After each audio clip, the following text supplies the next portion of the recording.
Pepatah saya Raja Wali bertongkat jua saya kemari bukan kerana dek mencari calon isteri, tetapi ingin membawa anda semua untuk memahami, mendalami dan menjiwai maudut bicara indah yang berbunyi prinsip rukun negara dapat membentuk rakyat berkualiti, insan terdidik. Bismillahirrahmanirrahim. Assalamualaikum warahmatullahi wabarakatuh. Dan salam sayang buat negaraku, dan salam saya buat Malaysia baharu. Saya titipkan buat anda semua. Yang dihormati Tuan Pengerusi Majlis, Barisan Penilai Hakim yang arif lagi bijaksana, yang sentiasa berpaksikan kepada tiang keadilan. Dif kehormat seterusnya penjaga masa yang setia pada saat saat ketikanya. Seterusnya, rakan seperjuangan yang saya segani dan saya hormati sekalian. How are you? Ni how ma? Ye pada irung kenge? Apa khabar semua? Hadirin, di dalam surah Al-Hujurat ayat 13 ada mengatakan, Dia menciptakan kita, baik lelaki dan wanita, bersuku-suku, berbangsa-bangsa, untuk kita mengenali antara satu dengan yang lain. Namun, manusia cepat lupa apabila bermula peristiwa terjadi berdarah yang berlaku pada 13 Mei 1969 dan diikuti dengan peristiwa Kampung Medan. Lalu sehinggalah kini kita masih melata apabila kaum Cina mahukan haknya, kaum India masih berkeras kepala dan kaum Melayu berlagak sebagai penguasa. Lalu wawasan 2020 yang kini dialihkan kepada wawasan 2025 yang dulu pernah diinspirasikan oleh Datuk Dr. Tun Mahathir Mohamad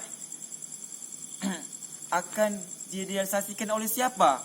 Bilakah prinsip rukun negara akan diamalkan oleh seluruh lapisan masyarakat di negara kita?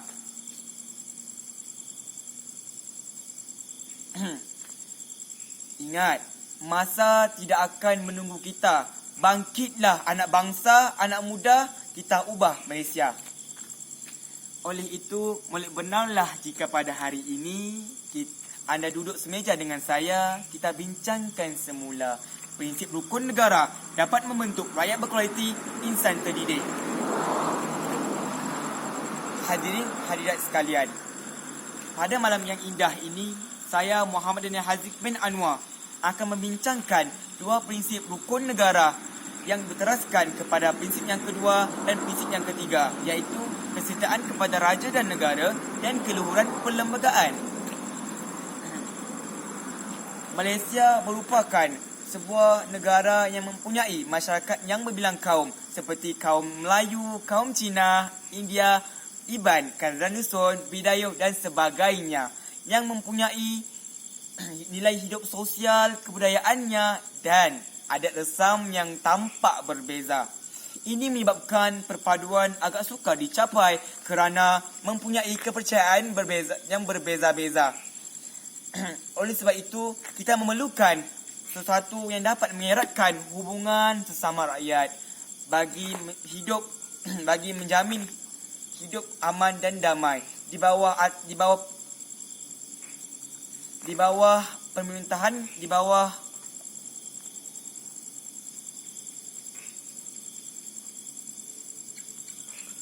bawah lembaga pemerintahan yang sama, di bawah atap bumbung yang sama. Tidak kira status kita berbeza usia, berbeza warna kulit, rupa, agama dan sebagainya. Sehubungan dengan itu, rukun negara telah isytiharkan oleh Dunia Yang Maha Mulia Seri Paduka Baginda Yang di-Pertuan Agong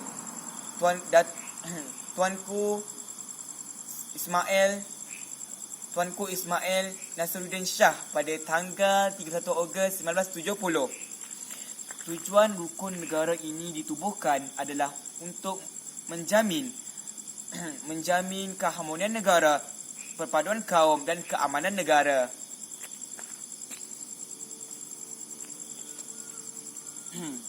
Oleh itu, apakah fokus dominan atau intipati yang akan disampaikan melalui dua elemen ini? Akan saya kupas pada hujah yang seterusnya. Indikator yang pertama, kesetiaan kepada raja dan negara. Prinsip ini menyeru agar rakyat Malaysia taat dan patuh kepada pemimpin dan sedia berkorban untuk negara. Kerana prinsip inilah yang akan memacu rakyat Malaysia untuk mengharumkan nama Malaysia di antara persada antara bangsa.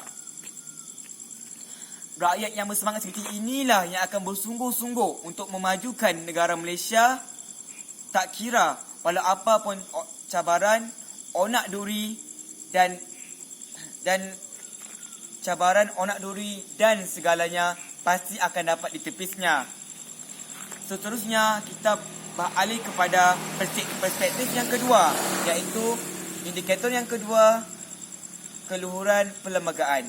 Ingin saya kabarkan kepada tuan dan perempuan, keluhuran perlembagaan adalah prinsip yang paling penting yang tidak boleh kita pisahkan. Keluhuran perlembagaan dikategorikan sebagai warga negara yang haruslah menghormati perlembagaan negara yang merupakan sumber perundangan tertinggi negara. Oleh itu, setiap warga negara yang dilabel sebagai warga negara Malaysia perlulah akur dan taat kepada perlembagaan negara yang telah ditetapkan bagi menampakkan hasil yang lumayan.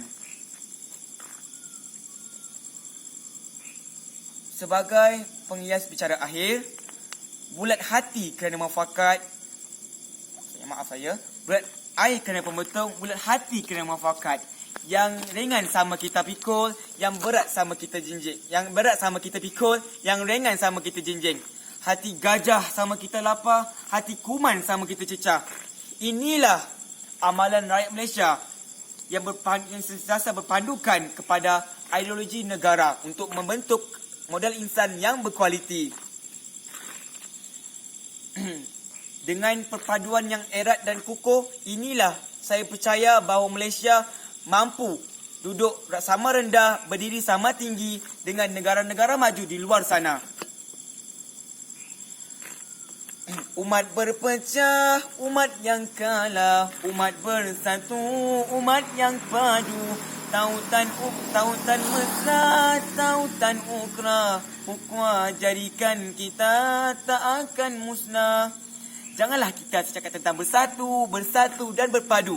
Jika nak bersama di tikar semayang pun kita tak mampu. Mari kita mulakan dengan solat berjemaah di surau dan di masjid. Justru saya ingin mengajak tuan-tuan dan puan-puan, saya memohon, marilah kita bersama-sama mengamalkan prinsip rukun negara ini. Jika bukan sekarang, bila lagi?